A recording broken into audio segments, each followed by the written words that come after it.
देखो वेक्टर का सबसे लास्ट टॉपिक बचा हुआ था क्या? Vector product. अच्छा, इसका दूसरा नाम क्या होता है? Cross product. क्या होता है? Cross product. या तो वेक्टर प्रोडक्ट बोल लो या फिर क्रॉस प्रोडक्ट बोल लो। क्लियर है इतना? अच्छा, अब देखो क्रॉस प्रोडक्ट क्या होती है भाई। जैसे हमने स्केलर प्रोडक्ट देखा था, जैसे मैं बोलूं ए वेक्टर डॉट बी वेक्टर, तो कितना था अपने पास में? वेक्टर ए का मॉडुलस वेक्टर बी का modulus dot into cos theta. क्या था? Cos theta. क्लियर है इतना? अब देखो इसका नाम स्केलर क्यों है? नाम स्केलर क्यों इसका? इसका मतलब देखो क्या है, जब मैं दो वेक्टर की स्केलर प्रोडक्ट करूं तो जो मेरे पास थर्ड चीज आएगी निकल के वो स्केलर होती है। वो क्या होती है? स्केलर। मतलब ऐसी प्रोडक्ट जिसका जो अपना रिजल्टेंट है वो क्या हो? स्केलर हो। मतलब जिसका रिजल्ट क्या हो? स्केलर। क्लियर है? जिससे रिजल्ट अपना स्केलर है उसको बोलते हैं स्केलर प्रोडक्ट। अच्छा, अभी बताएंगे कैसे पता लगी। अच्छा एक बात बताओ, इसके साथ में इधर कुछ भी वेक्टर का साइन दिखाई दे रहा है? हाँ बिल्कुल दिखाई दे रहा होगा ये है, लेकिन देखो इसका क्या लगा हुआ है? मॉडुलस। अगर मैं वेक्टर को मॉडुलस के अंदर बंद कर दूं क्या बनाता है उसका? मैग्नीट्यूड। और मैग्नीट्यूड हमेशा क्या होता है? स्केलर ही होता है। तो देखो ये दोनों क्या स्केलर, कोस थीटा भी क्या है? स्केलर है। तो इसके साथ में कोई वेक्टर नहीं है, तो पूरी प्रोडक्ट में क्या दे रही है? स्केलर चीज दे रही है। क्लियर इतना? अच्छा अब देखो ये अपने पास एक वेक्टर देती है। देखो किस प्रकार का। अगर मैं बोलूं एक वेक्टर है ए और दूसरा वेक्टर है बी, और उनके बीच में एंगल है कितना? थीटा। थीटा एंगल मान लिया, 90 नहीं माना तो थीटा मान लिया कुछ नहीं। ठीक है, अगर मैं इन दोनों वेक्टर की क्रॉस प्रोडक्ट करूं, क्या करूं मैं इनका? क्रॉस प्रोडक्ट, तो बेटा एक अलग से वेक्टर बन के आएगा। और किस तरीके से आएगा? इसके ऊपर वाले डायरेक्शन में आएगा। इसको बोलते हैं ए क्रॉस बी। तो ए क्रॉस बी करने से अपने पास क्या रहा है? एक नया वेक्टर बन रहा है। क्लियर अपन है? अगर मैं दो वेक्टर की क्रॉस प्रोडक्ट करता हूं तो अपने पास में एक नया वेक्टर बन के आ रहा है। क्लियर? तो उस नए वेक्टर बनने के कारण ही हमने इसका क्या नाम रख दिया है? Vector product. भाई वेक्टर की प्रोडक्ट वापस से क्या आ गया? वेक्टर आ गया। क्लियर है इतना? अच्छा अब देखो, अब इसका मतलब देखो क्या है। इस क्रॉस प्रोडक्ट का इस्तेमाल हमने काफी ज्यादा यूज कर रखा है भाई। आपने 10वीं क्लास में पढ़ा हुआ स्क्रू रूल। दादा screw rule, right and thumb rule. Right and thumb rule पढ़ा था भाई। क्या होता है? Magnitude direction. देखो जब थंब होता है क्या बताता है? डायरेक्शन बताता है। और ये फिंगर क्या बताती है? मैग्नेटिक फील्ड लाइन की डायरेक्शन बताती है। क्लियर है? जैसे मान ले अगर मैं बोलूं करंट उस तरफ फ्लो कर रहा है, मान लेते एक वायर है, करंट किस तरफ फ्लो कर रहा है? इस तरफ। तो मैं क्या करूंगा? देखो इसको ऐसे ऊपर करो, ऐसे बंद करो, तो मैग्नेटिक फील्ड कैसे चल रहा है? ऐसे, इस डायरेक्शन में चल रहा होगा। मैं बता दें क्लॉकवाइज है कि एंटी क्लॉकवाइज है, इस तरीके से हम चेक करते थे। क्लियर है? अच्छा अब देखो वहां पे हम बेसिकली इसका ही यूज कर रहे हैं। ठीक है, ये जो क्रॉस प्रोडक्ट है ये कुछ उसी प्रिंसिपल पे काम करता है। मतलब अगर मैं बोलूं नीचे दो वेक्टर्स हैं और ये दोनों बंद हो रहे हैं, मान लो ऐसे सर्कुलेट होना सड़क घूमना, सड़क मान लो ऐसे घूम रहे हैं, इस डायरेक्शन में घूम रहे हैं, तो देखो ऐसे घूमे ऐसे घूमे, तो मैं क्या मानूंगा? ऊपर क्या होगा? अपने एक नया वेक्टर डायरेक्शन। तो जो नया वेक्टर आएगा उसकी डायरेक्शन किधर होगी? ऊपर की तरफ होगी। क्लियर इतना? बस इतना याद रखना, जैसे अपना राइट हैंड थंब रूल होता है उसके अंदर डायरेक्शन किधर होती है? ऊपर की तरफ होती है। तो ऐसे ही नीचे वाले दो वेक्टर है, डायरेक्शन किधर आ रही है? ऊपर। क्लियर है इतना? अच्छा अब देखो,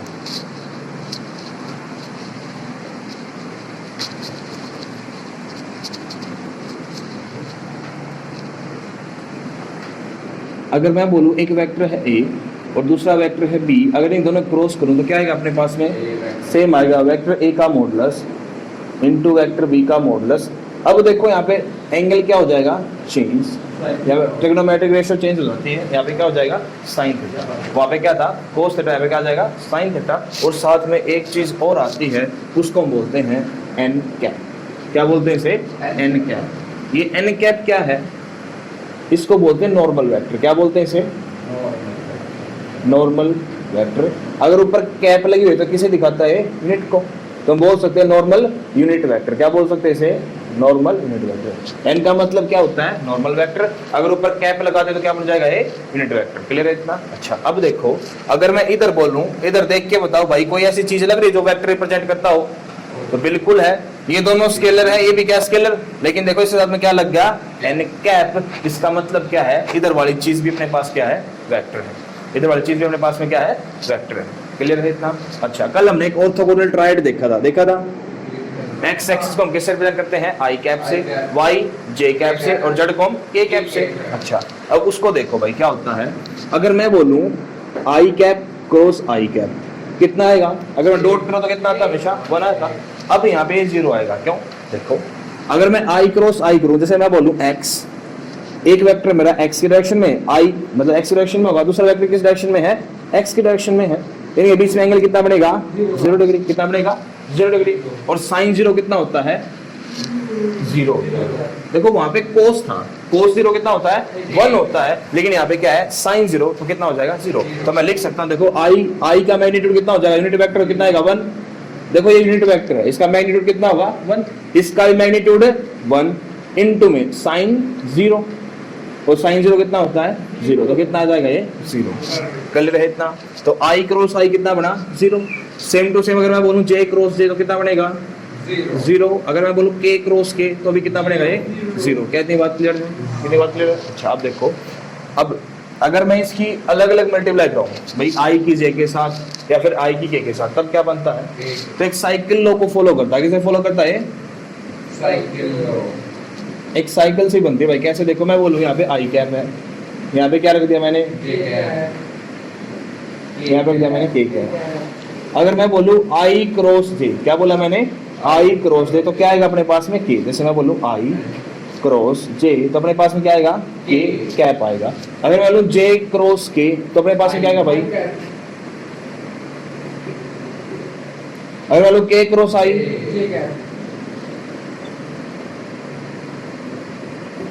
अच्छा अब देखो ये किस तरीके से मूव कर रहा है, ये एन कैसे चल रहा है, एंटी क्लॉकवाइज। कैसे मूव कर रहा है, एंटी क्लॉकवाइज। अगर मैं इसको क्लॉकवाइज चलाऊं, मैं बोलूं इसको ऐसे चलाओ, देखो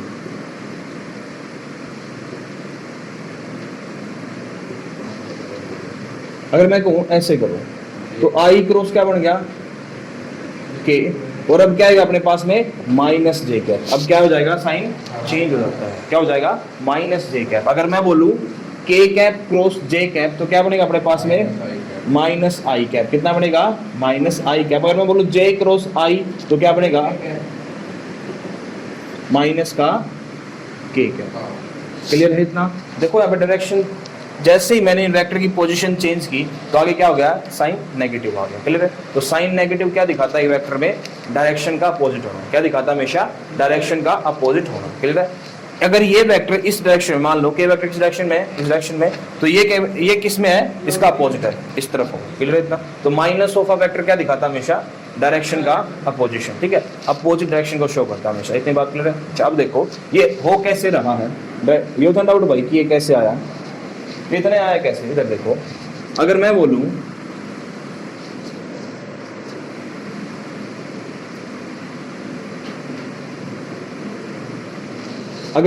आई क्रॉस जे करो, तो फॉर्मूला क्या अपना, मॉडुलस ए मॉडुलस बी। तो मॉडुलस ए कितना, मैग्नीट्यूड 1, जे का मैग्नीट्यूड कितना है, 1 है। अच्छा इनटू साइन थीटा। अच्छा अब बताओ, आई इधर है, जे इस तरफ है, एंगल कितना नहीं है बीच में, 90 डिग्री है कि नहीं। तो थीटा कितना हो जाएगा, 90 डिग्री। इनटू में क्या आता है अपना, एन कैप आता है। कितना आता है अपना, एन कैप। अच्छा इधर सुनो बेटा, एन कैप होता क्या है, देखो अब पहले इधर देखो, 1 इंटू 1 1 होगा, इंटू साइन 90 कितना होता है, 1 होता है, इंटू में क्या, एन कैप। देखो जब भी यहाँ पे एंगल 90 बन रहा हो, क्या बन रहा है, एंगल 90, तो इसका मतलब क्या होता है कि नॉर्मल वेक्टर भी क्या है, 90 डिग्री पे है। नॉर्मल वेक्टर भी क्या उसके 90 डिग्री पे है। अच्छा एक बात बताओ, ऐसी चीज, ऐसा वेक्टर बताओ जो आई कैप के भी और जे कैप के भी 90 डिग्री पे हो। तो आई के भी 90 पे हो और जे के भी 90 पे, तो कौन होता है, सिर्फ के ही होता है, उसके अलावा कुछ नहीं होता। जैसे मैं कहूँ अपने पास में एक्सिस है, ऐसे यहीं पे बना देते हैं, ये देखो ये क्या होता है अपना आई कैप, ये क्या होता है अपना जे कैप, ये अपना क्या होता है के कैप। यहाँ पे एन कैप किसके बराबर हो जाएगा, के कैप के इक्वल। कैसे हुआ देखो, अब मैंने बोला है कि बीच में कितना एंगल आया, 90।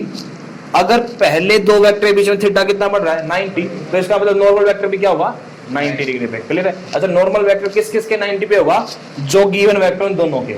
अच्छा आई के भी 90 पे होना चाहिए और जे के भी 90 डिग्री पे। तो सिर्फ कौन सा वेक्टर होता है, के कैप। कौन सा होता है, के कैप, क्योंकि मैंने कल बताया था ये तीनों वेक्टर क्या होते हैं, एक दूसरे के म्यूचुअली परपेंडिकुलर होते हैं। मतलब के वेक्टर आई के भी और जे के भी क्या है 90, आई वेक्टर जे के भी और के भी क्या है 90 है। क्लियर है इतना? तो एन कैप क्या बन गया अपना के इक्वल। अच्छा अब आगे देखो, इतना समझ आया, वो इंपॉर्टेंट है।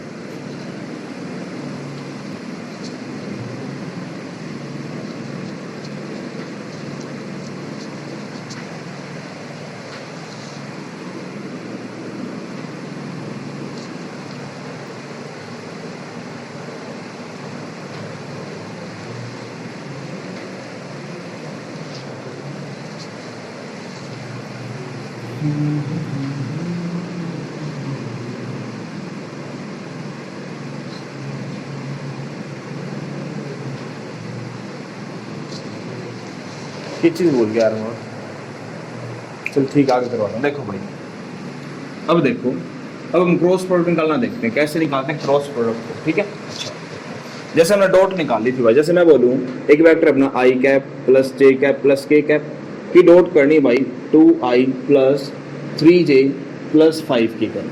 तो हमने क्या किया था, आई वाले गुणा आई के साथ, जे की जे के साथ, के के साथ कितना आंसर है देखो 1 into 2 2, 1 into 3 plus 3, 1 into 5 plus का 5, कितना आंसर आएगा 8 प्लस 2 कितना 10।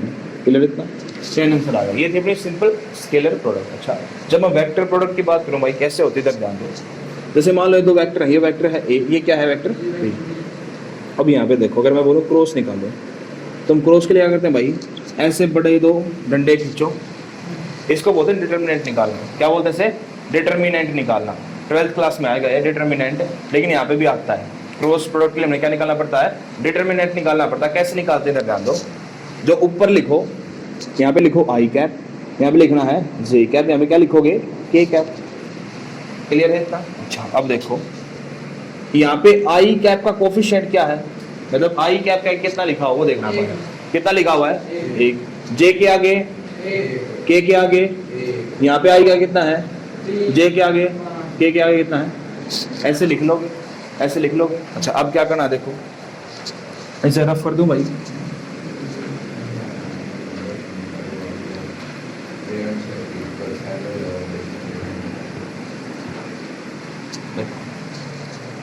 अब हमने क्या करना है, इसको उठाना है,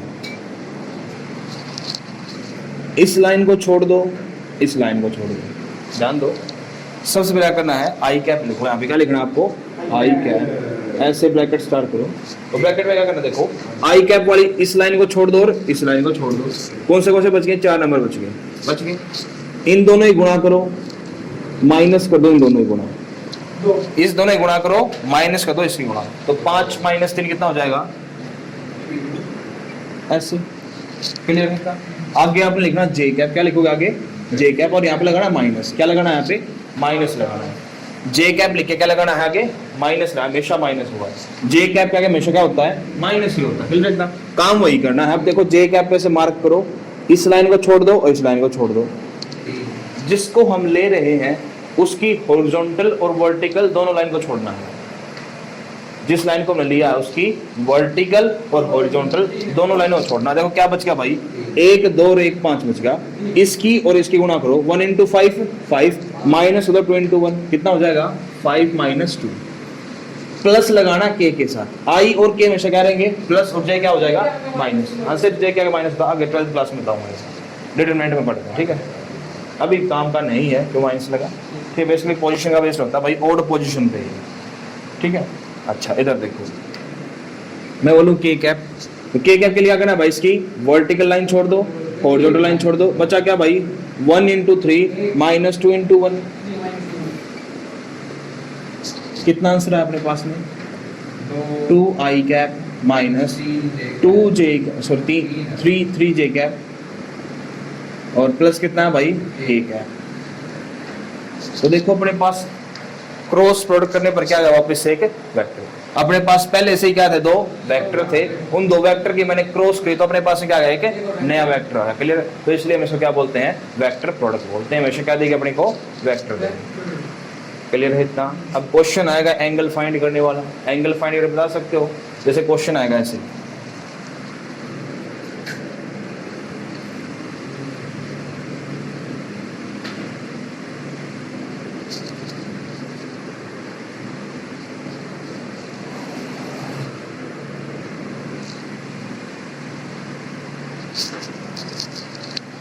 बोलेगा find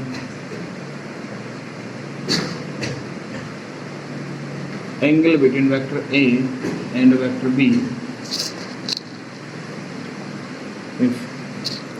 vector A equals to दे दिया भाई I cap plus 2j cap plus 3k cap and vector B बराबर दे दिया I cap plus j cap plus k cap clear है एंड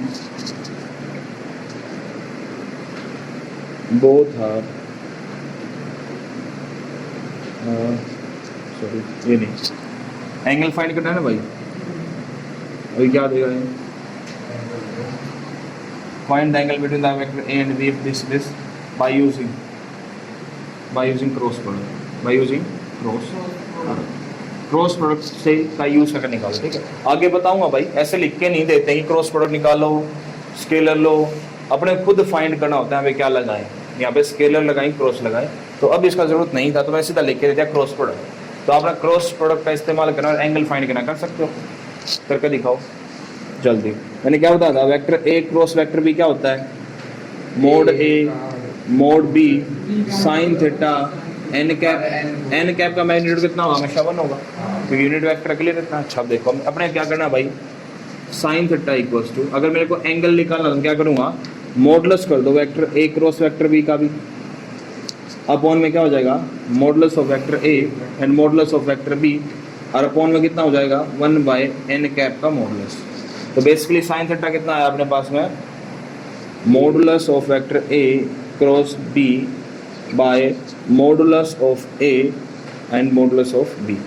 इसका मॉडुलस कितना है हमेशा 1 एन कैप का मॉडुलस कितना होता है 1 होता है क्लियर इतना तो ऐसे अपन फाइंड आउट करना है निकाल सकते हो भाई निकालियो एक बारी ए और बी की क्रॉस प्रोडक्ट निकालियो एक बार कैसे करोगे देखो कैसे करेंगे हम इधर ध्यान दो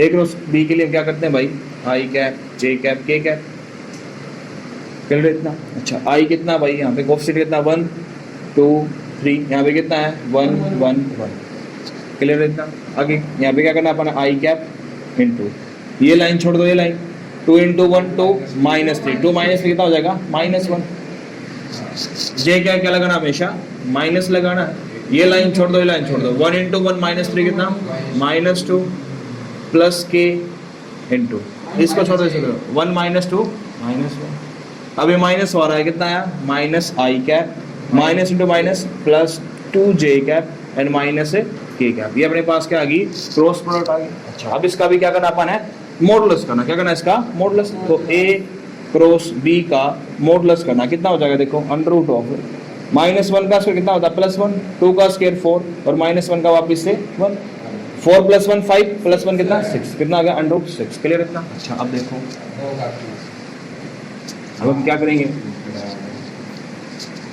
एंगल का फॉर्मूला क्या था sin theta equals to modulus of this by modulus of a modulus of b अब देखो कितना आएगा sin theta equals to modulus of a cross b कितना आया under root 6 upon modulus of a कितना भाई ये है तो मॉडुलस कितना हो जाएगा देखो 1 का स्क्वायर प्लस 2 का स्क्वायर प्लस 3 का स्क्वायर कितना होगा 9 + 4 + 1 अंडर रूट 1 + 1 + 1 मतलब अंडर रूट 3 तो साइन थीटा कितना आ गया अपने पास में अंडर रूट 6 अपॉन में 9 + 1 10 + 4 अंडर रूट 14 अंडर रूट 3 के कौन सा ये अंडर रूट 3 बेटा इसका मॉडुलस कैसे हुआ देखो इसका मॉडुलस कैसे होता है अंडर रूट ऑफ आई का ऑप्शन कितना 1 का स्क्वायर 1 जे का भी 1 के का भी 1 कितना हो जाएगा अंडर रूट 3 हो जाएगा क्लियर इतना अच्छा अब देखो अंडर रूट 6 को मैं क्या लिख सकता हूँ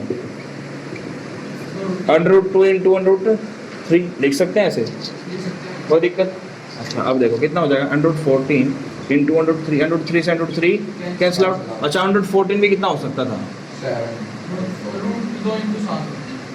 अंडर रूट 2 से अंडर रूट 2 कैंसिल आउट तो साइन थीटा कितना है अपने पास में 1/√7 तो थीटा कितना हो जाएगा साइन इनवर्स 1/√7 ये अपने पास में क्या आ गया आंसर ऐसे क्वेश्चन सॉल्व करना कर लोगे भाई कर लोगे अच्छा अब एक दो एग्जांपल देख लेते हैं भाई कहाँ पे इस वेक्टर प्रोडक्ट का इस्तेमाल होता है फिर काम अपना खत्म देखो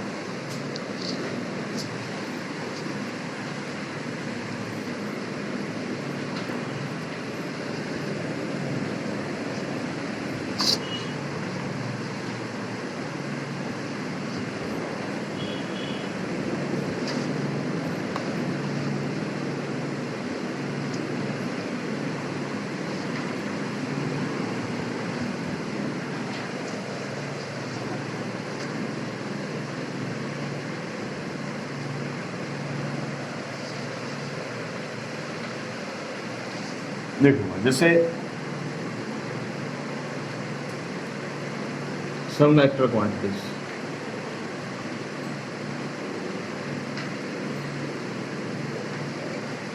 कुछ एक वेक्टर क्वांटिटी भाई, जैसे अपने पास होता है एक टॉर्क, क्या होता है टॉर्क, टाउ से नोट करते हैं भाई, क्या होगा टॉर्क। देखो बेटा टॉर्क क्या होता है, अगर मैं किसी मान लो मैंने पेन लिया भाई, कोई भी चीज ली, एक बॉडी है, इसको ऐसे हैंग कर दिया, दोनों तरफ से लटका दिया भाई ऐसे, अगर मैं एक तरफ की रस्सी को काट दूं तो ये क्या होगी, ऐसे मूव करेगी, तो उसके पास में क्या क्रिएट होता है, टॉर्क क्रिएट होता है। क्या करता है उसके पास में, टॉर्क आता है। मतलब कोई भी चीज अगर रोटेट करना शुरू कर दे, क्या कर दे, एक एक्सिस पे घूमना शुरू कर दे, उसके पास क्या होता है, टॉर्क होता है। क्या होता है उसके पास में, टॉर्क होता है। क्लियर है इतना, आप देखो बेटा। अब इस टॉर्क का फॉर्मूला क्या होता है, देखो टॉर्क एक वेक्टर क्वांटिटी होती है और टॉर्क का फॉर्मूला क्या होता है, vector R cross vector F. क्या होता है इसका formula, vector R cross vector F. अगर मैं सिंपल फॉर्मूला बात करूं, क्या होता है टॉर्क, बेसिकली ऐसे भी लिख सकते हैं भाई, फोर्स इनटू परपेंडिकुलर डिस्टेंस। कैसे लिखते हैं इसे, फोर्स इनटू परपेंडिकुलर डिस्टेंस। लेकिन एक टॉर्क एक वेक्टर क्वांटिटी होती है, कैसे आती है वो अपनी, आर क्रॉस एफ। क्लियर है इतना, क्लियर है। अच्छा फोर्स क्या होता है, मास इनटू फोर्स, एक स्केलर है कि वेक्टर क्वांटिटी है, फोर्स बेटा एक वेक्टर क्वांटिटी। फोर्स क्या होती है, वेक्टर क्वांटिटी होती है। कैसे होती है देखो, एफ एक वेक्टर क्वांटिटी इक्वल्स टू होती है बेटा कितनी, किसके इक्वल होती है, D P by D T के। किसके इक्वल होती है बेटा, D P by D T. P क्या होता है, मोमेंटम। क्या होता है, मोमेंटम होता है। क्लियर, कौन सा मोमेंटम, लीनियर मोमेंटम होता है। कौन सा मोमेंटम होता है, लीनियर मोमेंटम होता है। अच्छा फॉर्मूला क्या बनता है इसका, एम ए साइन थीटा। क्या आता है अपने पास में, एम ए। इसको ऐसे भी लिख सकते हैं, एम क्रॉस ए। क्या लिख सकते हैं इसे, एम क्रॉस ए। एक्सेलरेशन क्या होती है भाई, वेक्टर क्वांटिटी होती है। एक्सेलरेशन क्या होती है, वेक्टर क्वांटिटी होती है। क्लियर इतना, हमेशा वेक्टर होते हैं एक्सेलरेशन। ठीक है, थर्ड क्या आता है अपने पास में, एंगुलर मोमेंटम हो गया। जैसे एंगुलर मोमेंटम क्या होता है, क्या होता है भाई, अगर कोई चीज रोटेशन में मोशन कर रही है, घूम घूम मोशन कर रही है, उसके पास क्या होता है, हमेशा एंगुलर मोमेंटम होता है। बेटा कोई चीज एंगल में डिस्प्लेसमेंट करे, उसके पास क्या होता है, एंगुलर मोमेंटम होता है। का फॉर्मूला क्या बनता है देखो, ये बनता है आर वेक्टर क्रॉस पी। क्या बनता है, आर क्रॉस पी। पी यहाँ पे भी क्या है, लीनियर मोमेंटम। पी यहाँ पे भी क्या है, लीनियर मोमेंटम है। अरे लीनियर मोमेंटम का फॉर्मूला क्या होता है, इसका फॉर्मूला क्या होता है बेटा, मास इनटू वेलोसिटी। क्या होता है, मास इनटू वेलोसिटी। क्लियर इतना। अच्छा एंगुलर मोमेंटम वाले पास सिंपल फॉर्मूला लिखो, एल से नोट करते हैं भाई इसको। किससे नोट करते हैं, एल से, और इक्वल्स टू होता है एम वी आर के। डायमेंशनल फॉर्मूला भी यूज करना, कौन सा लगाएंगे हम, L equals to M V R. लेकिन अगर क्वांटिटी पूछो एंगुलर मोमेंटम कैसी क्वांटिटी है, तो वेक्टर क्वांटिटी है। वेक्टर में कैसे रिप्रेजेंट करते हैं इसको, ऐसे। क्वेश्चन आता बेसिकली, किस क्वांटिटी को वेक्टर में रिप्रेजेंट करो, स्केलर में रिप्रेजेंट करो। तो वेक्टर में कैसे रिप्रेजेंट करते हैं इसे, इस तरीके से। क्लियर इतना। आज इस काफी भाई इतने एग्जांपल, आज के लिए इतना ही करते हैं, कल मोशन देखते हैं, मोशन प्लेन। ठीक है।